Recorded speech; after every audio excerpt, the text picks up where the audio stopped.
Sosok mendiang Julia Perez tentu tak asing lagi di telinga. Ia meninggal dunia pada 2017 lalu karena penyakit yang diidapnya. Namun baru-baru ini, seorang wanita dengan wajah mirip mendiang Julia Perez menggegerkan media sosial, salah satunya Instagram. Pasalnya, dalam unggahan akun Instagram @lambegosip pada Selasa 24 Mei 2022, bak pinang dibelah dua, sosok wanita itu sangat mirip dengan mendiang Jupe yang meninggal dunia karena mengidap penyakit kanker tersebut.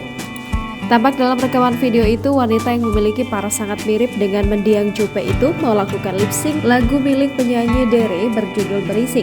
Tak pelak, video yang diunggah itu pun membuat pengguna Instagram heboh dan terkejut. Bahkan tak sedikit warganet pengguna Instagram yang berkomentar mengatakan wanita dalam rekaman itu sangat mirip dengan mendiang Jupe. Setelah ditelusuri, rupanya wanita yang memiliki paras mirip Jupe ini mempunyai akun TikTok @mami_fares. Dilihat dari profil akun TikToknya, wanita yang menyebut dirinya Mami Fares ini cukup aktif bermain media sosial TikTok, bahkan konten-konten yang ia bagikan pun selalu ramai ditonton warganet. Ternyata pada awal tahun 2021, penampilannya itu sempat viral dan dirinya bahkan juga sempat diwawancarai beberapa media lokal. Dikutip dari akun YouTube Tribun News pada Selasa 24 Mei 2022, rupanya wanita itu bernama Jumiati. Ia berasal dari Indramayu, Jawa Barat. Diketahui juga dirinya telah menikah dan mempunyai anak.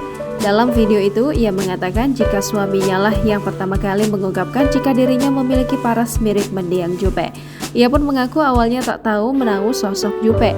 Namun seiring waktu berjalan, semakin banyak orang yang mengatakan dirinya mirip. Ia pun mulai mencari tahu sosok Julia Perez. Hingga akhirnya ia aktif bermain media sosial TikTok dan banyak diakui warganet bahwa parasnya memang mirip almarhumah Jupe. Jangan lupa subscribe, share, komen, dan like ya!